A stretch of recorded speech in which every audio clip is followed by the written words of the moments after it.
Hey guys, today is the day. Today we get to talk about the Eternal War Kickstarter from Limbo Miniatures.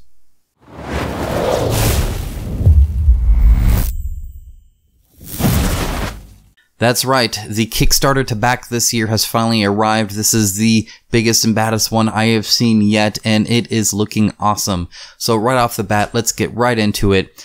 Let's talk about the Kickstarter first, and the gameplay afterwards. Let's switch it up a little bit.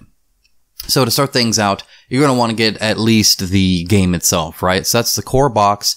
Core box is about $110 US. It's in Australian dollars, so it might change slightly and fluctuate with, exchange rates by the end of the campaign. But suffice it to say, $110, and it gets you about 55 miniatures, but many of them quite large. So you have like these hero units and these lord units that are extremely large. I mean, the demon version of the Lord is like 200 millimeters tall up to his wing, 90 millimeters for his body. Just very impressive, very big. So there's some amazing miniatures in there. You also get, two different maps, and you get, a lot of tokens and crystals and cards and dice and wall tokens and, stuff like that. But suffice it to say, it's already like $2 a miniature for some amazing miniatures, and there's just more to come. So the miniatures are made out of PVC and ABS, but you can get some resin ones. We'll talk about that in a bit.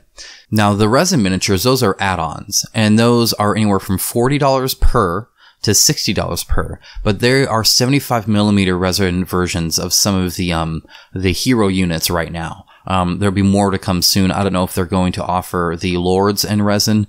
Either way, these are mainly for collectors or painters, just people who really enjoy these miniatures.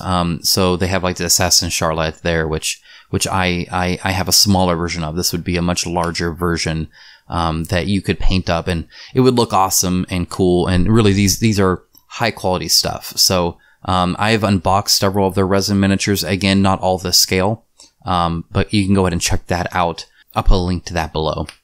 Now for stretch goals. First things first, we get a extra miniature already for free. It's this kind of angel pushing off of a column thing that's like all in armor. She looks really cool, and that's really neat. She's got an interesting backstory too. There's a lot of lore and story to this, which I'm actually pretty impressed. But right off the bat, $150,000. Once we reach that, we already get another hero miniature, so that's cool. We then upgrade some tokens to some coins, so you'll get metal coins, and then you'll get a whole nother map after that at 200,000. So these are actually pretty small jumps, and it looks like they're pretty meaningful updates. I can't wait to see what else we get as stretch goals, but suffice it to say, I'm sure there's going to be a lot more miniatures and component upgrades and maps and just game stuff, and so all that sounds really cool. All of this you will get March 2019 when it's expected to deliver.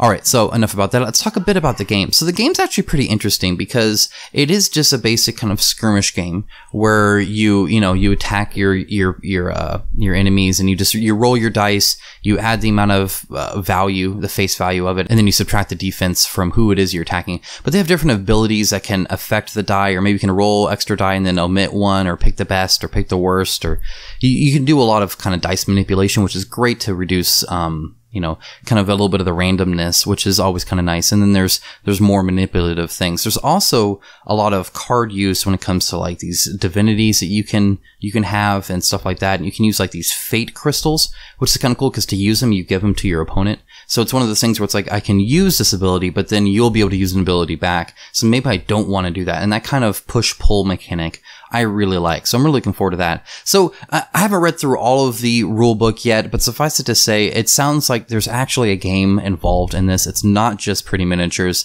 That being said, these miniatures are pretty.